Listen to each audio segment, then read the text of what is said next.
Hi, and welcome to the Serial Killers podcast.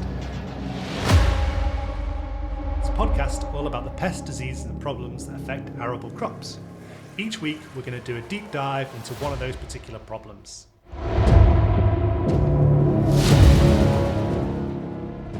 Good afternoon, Josie. Hello. So today's serial killer is the dreaded pigeon. Pigeon. Columba palumbus. Pardon?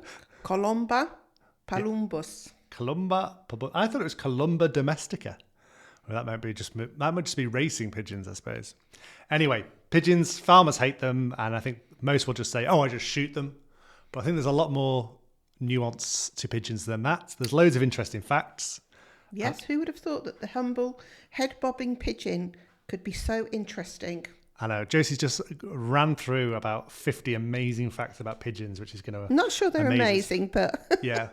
First, let's go to the boring one. Let's tell me how many species and how they're all related and things like that. In the whole world, there are 352 species in the Columbidae family, 50 genera. In the UK, there's 5. The one that we love, that wakes us up every morning, the wood pigeon. Yeah. Can you do a wood pigeon noise? I can't, no. Can't you? I just think of my sister because she used to have these really long lie-ins and she'd sleep to like 11 o'clock or 12 o'clock and on a Sunday, and then she'd complain about wood pigeons waking her up. Oh, they start at the crack of dawn. I know, yeah. And they kind of sit outside your window just in case you can't hear them properly, just to make sure you can hear them. So there's the wood pigeon, there's the collared dove, stock dove, and turtle dove. Yeah. Now, turtle dove is fast becoming extinct as such. There's not many of them around. And there is the wild rock dove, of which all pigeons are descendants of. And they can all interbreed, I assume, so they're not... Well, we say 5 species, you might call them all just one species, really. They do mate for life. So once they've got their mate, yeah, I'm not sure if they'd go off with somebody else. Yeah, but a rock dove might mate with a dove or a racing pigeon or a wood pigeon, I think. So we can all have young. So biologists are grouped into splitters and groupers, I think. And I think I'm a grouper in that I just say, well, if they can interbreed, then they're all one species. So. Pigeons, yeah. What are the top facts have you got about pigeons for us? Right, okay. There are a population of just wood pigeons, 5,150,000 pairs in the UK. Okay. So they're less than rats, but... Pardon? Less than there are rats, but... Well, this is just wood pigeons. We're not including any of the other pigeons. Yeah. Everybody recognises a pigeon. They're grey, white, with a neck patch, and they've got a pinkish breast, and they've got lovely coloured feathers that shimmer. They bob their heads. Do we know why they bob their heads? Yeah, because you told me just before. I just told you. Yeah. They bob their heads to stabilise images of their surroundings. Yeah. Wow. So their head moves to fix on an image, and then the body catches up with it. And I think this was used in Jurassic Park because they thought that dinosaurs used the same method. Did they? So if you look in Jurassic Park and the subsequent films, you'll see the dinosaurs sort of moving their heads to try and visualize humans and things like that. So wow. And predators. So next time you see that their head is bobbing, you know that they're fixing on an image. Some oilseed rape seeds or something like that. Pardon? They're probably seeing some oilseed rape seeds. Cool. Right. So, the lovely white doves of peace that we let out at weddings and at events of joy and etc. Yeah. They are no different to the wood pigeon, except they're smaller and daintier. And they've got different colours. Yeah. Yeah. Yeah. Cool. What about their life cycle? Presumably it's fairly simple. They breed every calendar month of the year, which is something joyful to hear. So they mate for life, and they will lay the female will lay 2 white eggs 40 hours apart. They share the incubation. Mum does the morning shift, Dad does the afternoon shift. And on the 18th day, incredibly ugly squabs Yeah. or squeakers emerge. Incredibly ugly because they've got the most huge beaks that are out of proportion Yeah. to their ugly grey colour. You've got some in your garden at the moment, I hear. They've flown away. Ah. Now, pigeons are the only birds that produce milk. Right. So both mum and dad produce a milk in their crop. So maybe it's something for dairy farmers to diversify into. It's pigeon milk. Pigeon milk, hypoallergenic pigeon milk. Yeah. It's not vegan though, so. They leave the nest after 30 days and they don't come back. They're like on their own then. Yep. Brilliant. Yeah. Favourite foods are oilseed rape, Yep. but they also love brassicas, cherries and peas. If you've got a cherry tree in your garden, just give up on that one unless you net it. Yep. But they love brassicas. They'll also eat cereals though. They're not as big a problem for cereal crops, but they like if you're a pigeon fancier, then you can buy barley and things for them to eat. So they will eat it. And I think they'll eat anything. maize and sweet corn, it's a big one. Yeah, because they can destroy a whole Yeah. row of maize. And in America, that's where the main control is. It's probably one of the biggest pests for maize in America. Well, the cost to the farmer in the UK and the industry as a whole in 2019 was £115 million annually. Yep. And just in oilseed rape damage was £75 million in 2019. So when we consider all that damage, the first thing we're going to do is try and control these pigeons. When you've got like an insect pest, you can kill it any way you want with a pesticide. But that's not possible with vertebrate pests because they feel pain. And so you have to be especially careful of how you control them. And that's why you can't just put poison down. I think, were you saying it's illegal to poison pigeons? It's illegal to poison pigeons in this country, yes. Yeah. Did you know in Germany it's illegal to interfere with a mole in any way whatsoever? So you can't you can't poison them, you can't kill them, you can't do anything with them. But yeah, pigeons you can't poison them. Can you shoot them? Can anyone shoot them? No, you used to be able to, but in 2019, I think it was, DEFRA issued a GL31 license. Yep. And this is a license for you to be able to shoot wood pigeons to prevent serious damage to crops. Cool. So you can shoot them if you've got the license, and that's a popular pastime of many farmers, especially oilseed rape farmers, brassica farmers. Will anything eat a pigeon? Well, peregrine falcons are raptors, and they are the predator for pigeons. Yep. So you'll see them in many churches, cathedrals and things like that, tall buildings, swoop down and catch a pigeon. Yep, so that's kind of like the natural way of doing it. Yep, sparrowhawks, crows, gulls. Really? Apparently they'll eat a pigeon or a small pigeon. Yep. You can trap and euthanize a pigeon, but I don't know how you'd do that. Euthanize, like when they get old. You kill them. I think in Australia they have these nests that they encourage them to go into, and then they take the eggs from them, so the pigeons eventually die out. Oh, right. That's an option. And then a common one now is contraceptives. So they feed pigeons this chemical called nicarbazine, and it seems very popular because you're not killing anything. So No. all the animal rights groups love it, and the farmers love it because they getting rid of the pigeons. Everyone seems to be happy apart from maybe the pigeons themselves. The pigeons. Yeah. But if they're paired up for life, then they can still have joy. The other one is that you put dummy eggs in their nests. As I say, you have the pigeon lofts where you remove the eggs. And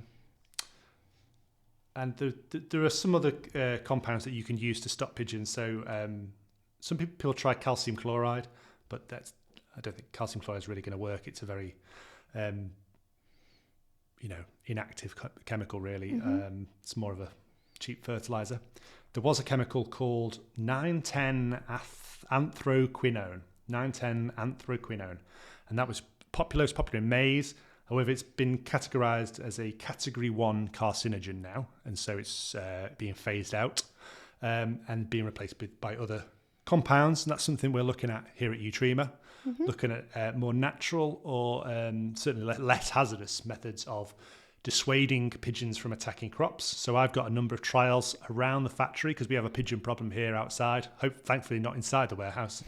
And Well, they do get into warehouses and buildings, don't they? Oh yeah. And then their guano. Well, Stuart downstairs, he's got an air rifle. Shotgun would be no good in a warehouse, would it? No, not really. Yeah, he's got his air rifle. He comes in with his air rifle every now and again.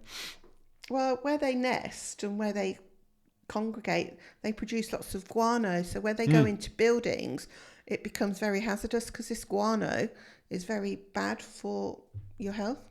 Yeah. Breathing it in. Well, I'd imagine it is, but high in nitrates. Yes, years ago, pigeons used to be farmed for their guano. Brilliant. Yeah. Other physical methods of control: meshing your crop so that they just can't physically get to the crop. That's a good option.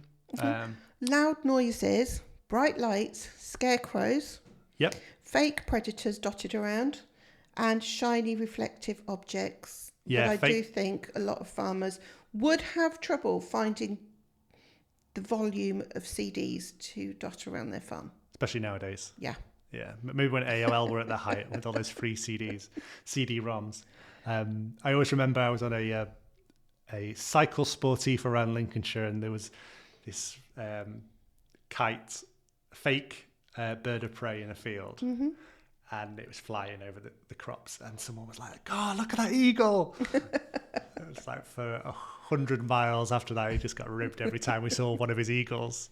But funny. They do get used to things like that. So if you do have a scarecrow, you'd have to move it around. Yeah. But at this time of year, you do hear a lot of loud banging noises, and that's to deter the pigeons. Yeah. So it's debatable whether they're stupid or not, isn't it, a pigeon? Yeah, I don't think they're as stupid as they look. Yeah, they're going to adapt, and they're going to adapt fast. Rats. Well, they're homing, look at what they did in the World War. Yep.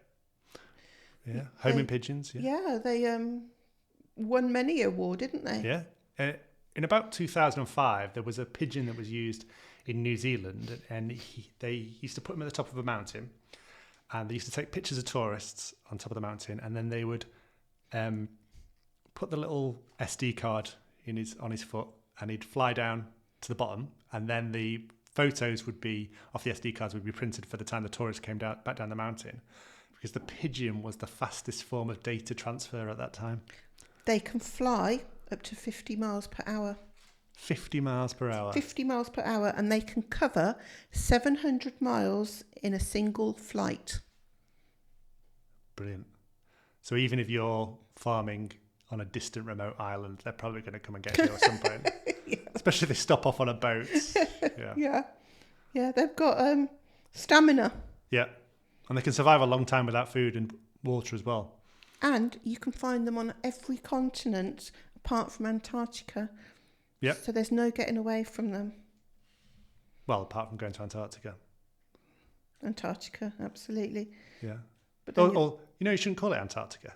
Why? You should call it the Antarctic. Okay. Antarctica is the Latin.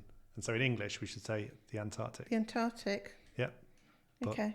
It's a bit like people calling the Premier League the Premiership. You're never going to stop people doing it. So I'll just cross the A off there. There you go, yeah. Yeah, okay. They can cause a lot of damage in agriculture because their crops, which is their double chin kind of area, can hold up to, this is just for an example, 150 acorns. 150 acorns? Yeah. I don't think I could hold 150 acorns. 1,000 grains. Yeah. Or 200 beans. So when you look at the damage that they cause, if each pigeon has got not even 1,000 grains in their crop, that is a lot when you've got a flock of pigeons. It is an awful lot. And that's going to really significantly damage your crops, isn't it? Yeah, and I think it's a major issue. It's something that you almost become resigned to, and you hope that the pigeons stay away, because it's not just what you do on your farm, it's what everyone else is doing in the and one farmer has got a really lovely quote about this. He put, "It would appear that your only hope is that your neighbour has less effective measures in place than you do." Yeah. And I thought that was great. But I think that comes back and bites you in the bottom if you're not careful. Do you think so? Yeah. So pigeons this blew me away. After 3 days, I'm still thinking about it. Yeah. It once included the dodo in that family. Wow. So can you imagine this great big clumsy dodo walking around bobbing its head? I could just imagine people, if it'd gone the other way and people had domesticated the dodo and turned it into a farm animal, and you just hear like dodos, these giant wood pigeons. Nobody would sleep. I know. Never mind cockerels. You'd never sleep with a wood pigeon going all night. The dodos. Brilliant. There was this one more thing. And you were saying about Egyptians as well. Yes. The first people to farm pigeons were the Egyptians 10,000 years ago. So they were used as a food, and they farmed them. And they've been farmed pretty consistently. Put it this way, the average London pigeon currently weighs 20% heavier than it did 20 years ago. So they will fatten up nicely. Especially when there's loads of rubbish around. So Absolutely. Charles Darwin was a pigeon fancier. He had pigeons. Yeah. Yeah. And who's that boxer? Ricky Hatton. No.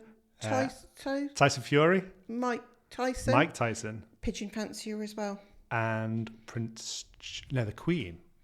So the Queen has a pigeon loft in Sandringham, I believe. And there's the Royal Pigeon Loft. And they employ someone to look after the Royal Pigeon Loft. Oh. So everyone thinks of the Queen as being like horses, but apparently she was mad into her pigeons as well. Well, it's all... So when she died, they had the Pigeon Association on TalkSport to talk about pigeon fancying.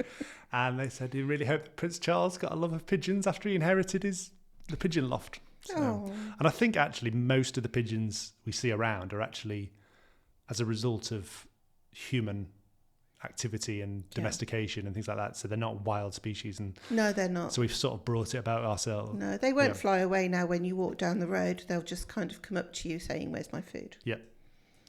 And there is a pea that grows in the tropics called the pigeon pea. And it's a very important crop. It'd be interesting to know if anyone out there knows if pigeons are particularly fond of the pigeon pea. I think the pigeon pea is a form of French bean. Oh, I'm not sure. I don't know. I don't think it is. I think it's a tropical species. No, we'll have to look at that one. Yeah, it's good. It's very unusual.